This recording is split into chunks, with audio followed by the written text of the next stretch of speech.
Smoke Master D coming at you with a deeper look into the Blue Smoke Smoker.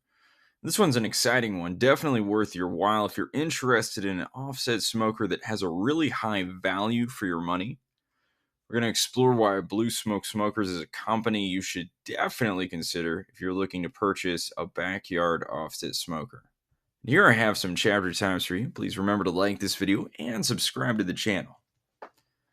Now, I've talked about Blue Smoke Smokers before, even fairly recently when I made an episode updating my Competitors of the Workhorse Pits 1975 video.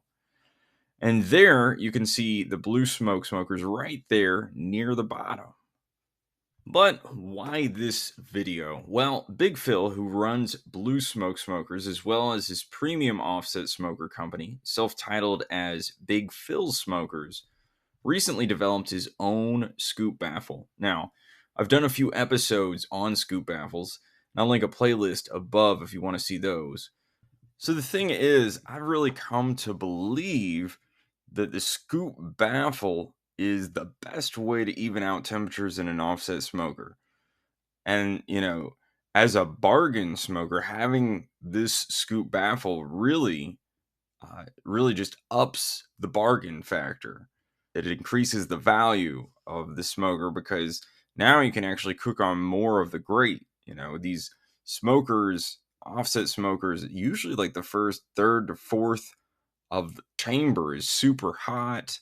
If you have that deflector plate, maybe it moves the hot spot to the middle.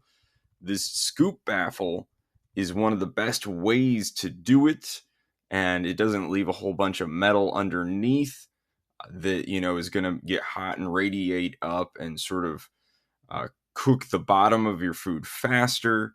So the scoop baffle minimizes hot spots, and I just think it does it in the best way. And these holes that they've been starting to put in the baffle make it so you don't have that cool spot right next to it. So altogether, this scoop baffle I think's amazing. Now, one thing I'm excited to reveal is that Big Phil's actually sending me one of these smokers. So I'll soon have out some videos examining the smoker and how well it performs. It's one thing to think that a smoker should work well or be a good value. And this channel has been built on helping people like yourself make the best decisions by analyzing the available information on smokers. This time, though, I get to actually take this thing for a cook. And I'm going to try to do a thorough job of it, so stay tuned for those videos. But what I have for you today, I think will also impress you concerning this smoker. Now, to determine whether the Blue Smoke Smoker really is a great bargain, it's helpful to compare it to another bargain smoker that features a scoop baffle, the Solution Offset from Mad Scientist Barbecue YouTuber Jeremy Yoder. If we start with the price, we see that the Blue Smoke Smoker is cheaper and, I'll add, bigger than the Solution Smoker. Now, how can that be? The main difference is that the Solution Smoker is made with new rolled steel pipe, and the Blue Smoke Smoker is made from repurposed pipe. Now, what does that mean practically? For the performance of the smoker, it doesn't matter whatsoever, as far as I know. And in fact, almost all the tank smokers in the world are made out of tanks that had a previous life doing something else besides making barbecue. My own offset smoker is made from repurposed pipe, and it works just fine. The main difference between new rolled steel and repurposed pipe is actually entirely cosmetic, as far as I know. Here's some pictures of the Blue Smoke smokers where you can see markings from the previous life of the pipes. I brightened those on the right-hand side so you could better make out the contrast. So you have to ask yourself, do you want to pay more to have basically the same smoker that doesn't have those marks?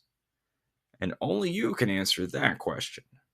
Now, let's take a look at those numbers. The Solution offset is almost $2,500, whereas the Blue Smoke Smoker starts at $2,100 without a stack damper.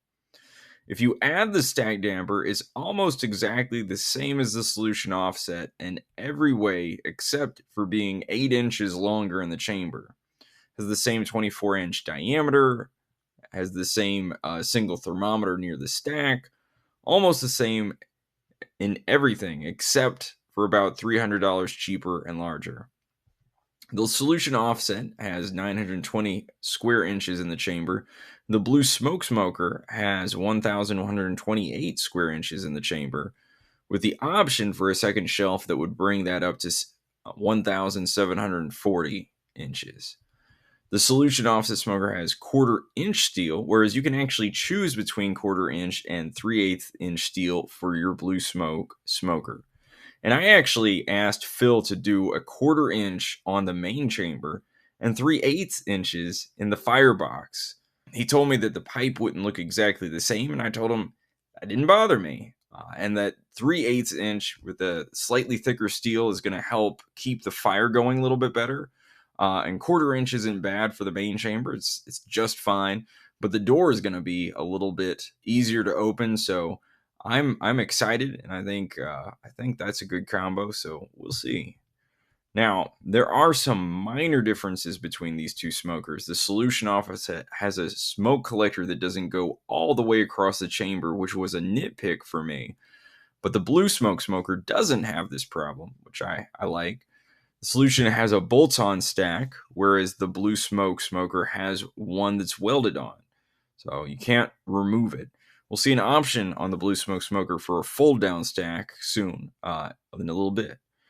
But that may make a difference for you if you need to get the smoker into a short space. The solution offset has 2 extra notches on the firebox door notch system than the blue smoke smoker does. Big Phil believes that his 1 notch placement allows for the perfect draw in his smoker. And of course, if you wanted to, you could open the door wider without the notches to let in more air. One particularly big difference between the solution and the blue smoke smoker is the availability of upgrades. The solution currently has none, which could change in the future. Big Phil's, though, has been a custom shop for over a decade, and they've opened up that sort of customization to their blue smoke smokers.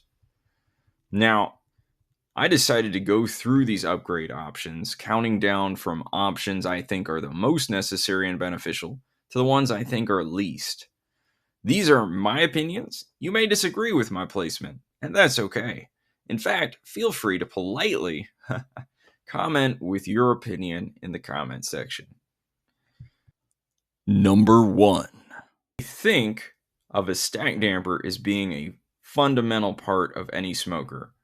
I know Aaron Franklin's backyard smoker doesn't have one, but I will always want the option to slow down the airflow in my offset smoker and to snuff out my fire when I'm done.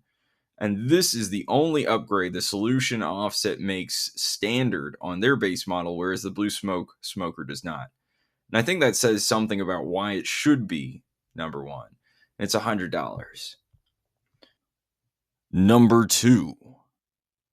Now, a fold down shelf. My current shelf doesn't fold down, so I'm really looking forward to trying this out. The placement on this is also really good, lower down on the barrel. That allows for the curved down handles you see there. That actually makes the door longer in relationship to where the hinge's access point is. Making it longer is actually giving you more mechanical advantage for opening it. So it's actually easier to open a door the longer it is away from the hinge. So if you had the shelf right up at the door, you couldn't do that. This upgrade is $150, and I think it's a great one because you always need somewhere to put stuff when you're trying to open the door and put things in the smoker. Number 3. The probe port. Now, I could have put this further down. I do, after all, use wireless thermometers, but a lot of people don't, and you never know when you might want to run some wires into your chamber. Plus, it's pretty inexpensive, so I put it up there at number 3. Number 4. Now, here we've got the cover. This one looks pretty heavy duty with a price to match. $375 is a lot of money, but it will keep your smoker looking great and keep it from rusting. Even though blue smoke smokers are thick steel and it would take a lot of rust to make it so that they wouldn't work right anymore. Dealing with rust is just a hassle. Wouldn't you rather spend an afternoon cooking rather than scraping or grinding and adding a new coat of oil? So that's why I like to have a cover, and I think most people would. So that's why I put it up there at number 4. Number 5. And number 5 brings us to the finish. I put this after the cover because you can add your own oil finish yourself if you want to. In fact, I think it's pretty much a have to on the solution smoker. On the other hand, most of us can't sew together a polyurethane cover that would keep the elements off of our smoker. But oiling a smoker is something we can do. Now, I have experience with linseed oil, and that's what I asked Phil to put on the pit that he's sending me. It's pretty easy to reapply and bring the shine back on your smoker. I don't, however, have much experience with clear coat, so can't say much about it.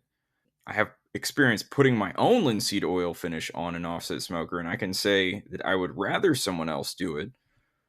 One thing I didn't know back then, when I did it the first time, was that linseed oil, unlike other oils, can still create a protective surface even if you don't heat it up, which is super helpful on the legs and wood rack that you have underneath. You don't have to use a torch or something like you do with other oils. I'd rather just pay the $100 for someone else to apply the linseed oil. It's $250 for the clear coat. But I could understand if you wanted to put a coat on of oil yourself just to save that money. Number 6. Now here we have the Cowboy Firebox. A lot of people like these. I have one. I almost never cook on it. I do like the access, from above to the firebox. But I decided to forgo it for the smoker that Big Phil is going to be sending me. I have grills that I can grill on, and they're at the height that I want to grill at. And that is what I like. Now, the grill does seem rather high on the barrel for this smoker, and I wonder how exactly that would do with the coals below, especially if you wanted to sear. So, an interesting option, but one that I put lower down. Number 7. Now the golf cart chassis. This is so far down on the list because in my case it's not necessary, but boy do I like it, which is why Phil is sending me a smoker with this upgrade.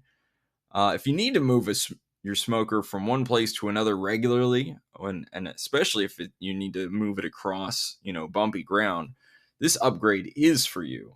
Besides that, it looks pretty awesome. It also sure will help to get the smoker to its home when it arrives, in transit from the truck or trailer. So $750 though is nothing to cough at, which is why most of us can do without it. But I can certainly understand not wanting to do without it, which is why it's coming my way. Number 8. The folding stack. I have a folding stack. I imagine the people who started putting them on 500 and 1,000-gallon smokers that were on trailers were worried about getting the smoker under bridges and things like that. Workhorse Pits, whose older sister company, Primitive Pits, made those larger style smokers, they popularized the fold down stack for backyard offsets. But unless you have some sort of low hanging structure or shed with a low door clearance or something of that nature, it's really not necessary. As you notice, the Blue Smoke smoker cover was designed to have the stack upright. And it appears that they've made 2 options for how you make the stack fold here.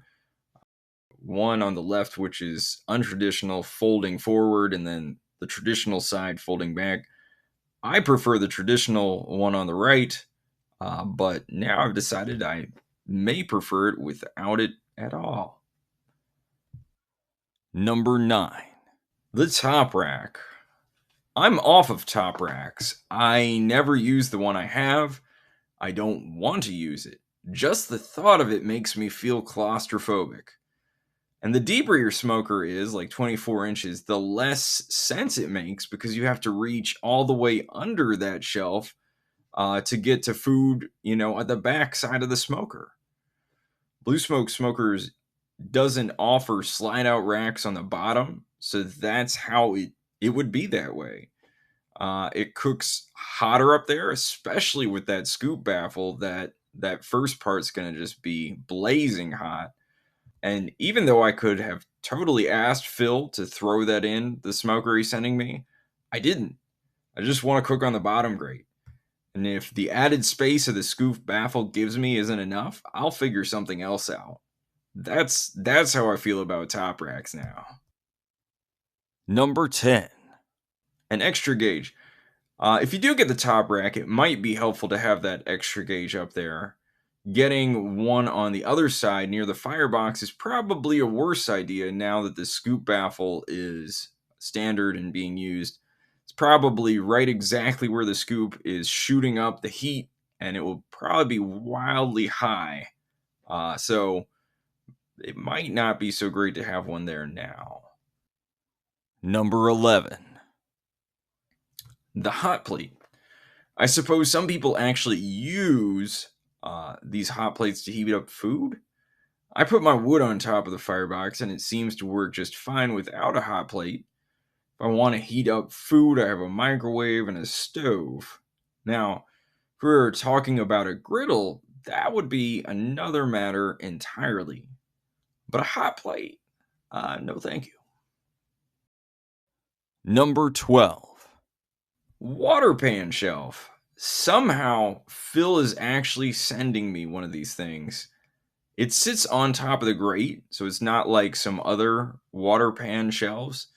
Not entirely sure how that's any better than actually placing your water pan on the grate, except that maybe the whole plate would heat up, transferring that heat to your pan and make more steam in your chamber. Now, moisture is a key part of how smoke adheres to meat in barbecue, but I don't know that this shelf will help a whole lot in that. And with the new scoop baffle, it seems like it could actually be an active hindrance to the proper working of the smoker. So I put it dead last. And here we have my countdown list of upgrades. Now, would you have put any of these in a different order? What upgrades would you get on your Blue Smoke smoker? Feel free to comment below. By the way, there are pictures on the Facebook page of a Blue Smoke smoker trailer, trailer option, but there's no listed price on the website, so I didn't include it here. But if that's something you are interested in, certainly ask Big Phil and the people who work there at Blue Smoke Smokers about it. Now, one thing I wanted to mention is that if you have a smoker of a standard size 24 inches or up, and you want one of the scoop baffles Big Phil is selling, he'll sell you one. You see the prices there. Phil and his people want to help you make really great barbecue. In fact, that's why he and his friend Cody started Big Phil's, to help average people get amazing barbecue pits that they could afford. Phil could have just kept making high-end pits if he wanted to, and he probably would have been just fine. But in the little that I've known him, he seems like a really genuine, sort of kind guy, and he'll help you out by selling you a pit or a baffle. Unfortunately, I don't think these prices are on the website yet, maybe just on the Facebook page. There also isn't any mention of the scoop baffle on the website yet, but maybe that'll change soon. Now, really quickly, I wanted to show you the price breakdown for what I think are some of the most helpful upgrades. And one thing is, notice that it isn't even until I add the cover that the price breaks $2,500. So we start with the stack damper that brings it up to $2,200. Fold down shelf up to $2,350. Add that probe port, $2,370. Linseed oil finish, $2,470. Right? So, you'd have to get all of that before you reach the price of the solution offset and that new rolled steel, if that's what you want. The cover will put it up at $2,845. And if you got all of those things in your package, I think you would be pretty happy with what you got. And those are my thoughts. I think it's pretty obvious to everyone that I think the Blue Smoke Smokers is a really good deal, but you might have someone closer to you who could give you a better deal, so make sure to weigh all your options. Now, performance is one thing to weigh and consider, so make sure to watch out for my next few videos in which I'll be testing this smoker out and looking over it, and probably have an initial walkthrough. So, yeah, stay tuned. And as always, thank you for watching. Please add thoughts or reviews to the comments, and you know what, y'all? Go get your smoke on.